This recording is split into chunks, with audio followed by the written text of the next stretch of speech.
At the start of the movie, we see Lorenzo de Lamberti running from a bunch of people chasing him through the streets of Italy. Lorenzo is a lucky gambler who never stops, but this time he's won against the wrong person, Gerbino della Rata.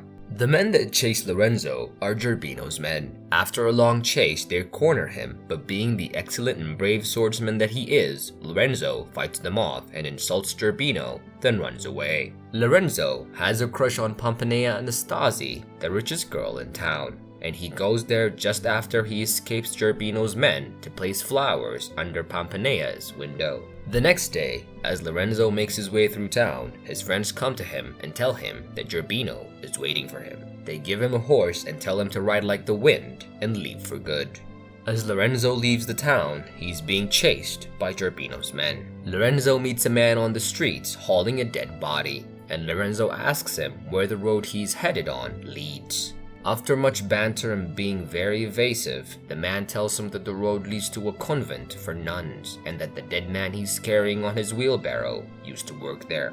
Lorenzo then asks how a man works in a convent as it is full of virgin nuns. The man tells him that the old man was deaf and dumb and that was why the nuns hired him as their gardener. Before he can finish talking to the man, Gerbino's men catch up to Lorenzo and he rides off. Lorenzo climbs on a tree and sends his horse along a narrow road so as to trick the men to follow the horse while he makes his escape. Lorenzo's trick works, but just as he's about to get down from the long tree, he trips on a branch and falls, knocking himself unconscious. Before he wakes up, two nuns find him and take him to the convent to take care of him. The nuns seem very curious and lustful, as they've never seen such a strong, beautiful man before. The two inquisitive nuns start kissing Lorenzo's body as he pretends to be asleep.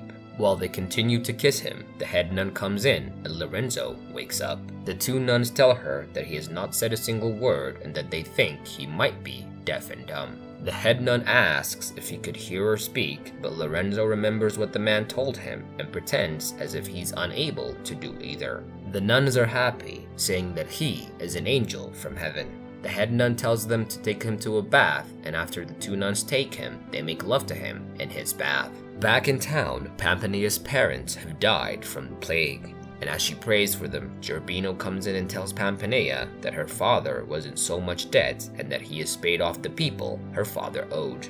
Gerbino also proceeds to tell her that her father told him to protect her and that he wishes him to marry her after his death. Pomponea refuses to do this, saying that her father wanted her to marry Count Szczynski and not Gerbino.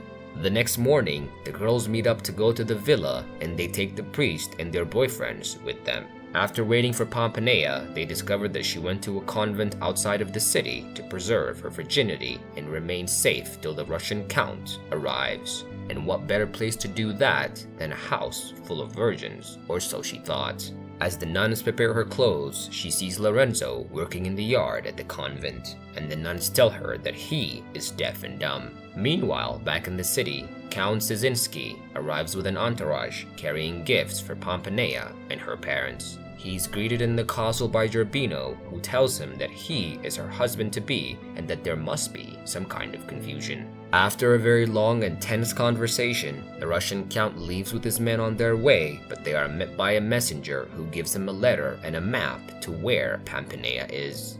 Back at the convent, the girls can't get enough of Lorenzo. They take their turn making love to him, as they think he's an angel from heaven sent to pleasure them. Even the head nun asks to have him brought to her room, and she also gets her piece. As the count and his men make their way to Pomponea, they are ambushed by Gerbino's men, and the men kill all of the count's other men, but the Russian count makes it out alive as he has a superior weapon.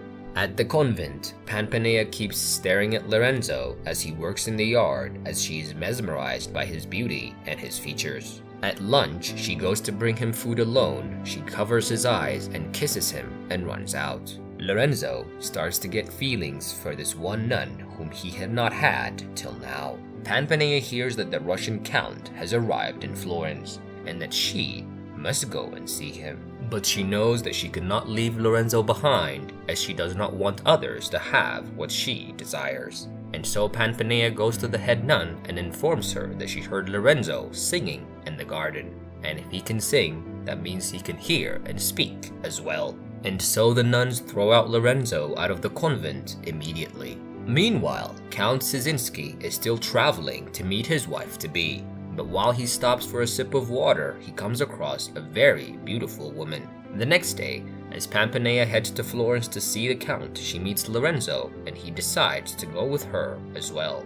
Once they get there, Lorenzo was about to leave until Pampanea tells him to stay for a while. In Florence, the Count has not arrived yet, and so Pampanea and Lorenzo start to have a very delightful conversation. Lorenzo tells her that he's fallen in love with a nun at the convent. When she asks him which one, he tells her that she covered his eyes and that he did not see her face. But he's very sure that he's in love with her and that he'll know who she is if he kisses her again. Just as Pampanea was about to kiss Lorenzo to let him know that it was her back at the convent, Gerbino rides up with all his men. Without any weapons on him, Lorenzo foolishly challenges and insults Gerbino, who almost kills him until Pampanea steps in and tells him that she will not marry him if he hurts Lorenzo. And so Gerbino throws Lorenzo in prison and tells his men to go get a priest as he wants to be wed to Pampanea right away. Pampanea urges the priest to delay the wedding as much as he can, as she's in love with Lorenzo and wants to be with him. The priest then proceeds to ask her about the Russian count who's still on his way, but she says her heart now belongs to Lorenzo. Gerbino's men take Lorenzo into the woods to kill him. Lorenzo knocks out both of the guards, and just as he's about to head back, the Russian count comes on horseback and asks him which way to Pampanea. Both Lorenzo and the Russian count go to where she is. As per Pampanea's request, the priest keeps asking the most ridiculous questions till Count Szczynski comes riding in, followed by Lorenzo. Lorenzo and the Count fight off Gerbino's men, and when the Count was about to kill Gerbino, Lorenzo steps in, saying that they have unfinished business. Gerbino and Lorenzo fight near a massive well, and Lorenzo beats him. After the fight is over, the Count heads over to Pampanea, thinking that she was the same girl he saw near the river. But as she removes her covering, he discovers that it was not her he kissed before, but another girl who was behind her, who was actually the best friend of Pampanea. Pampanea's friend and the Count kiss, and Pampanea goes to find Lorenzo, who was about to leave to find the girl in the convent. Pampanea stops him and tells him to close his eyes, and they kiss, and Lorenzo discovers that she is the one that he's in love with. And with that,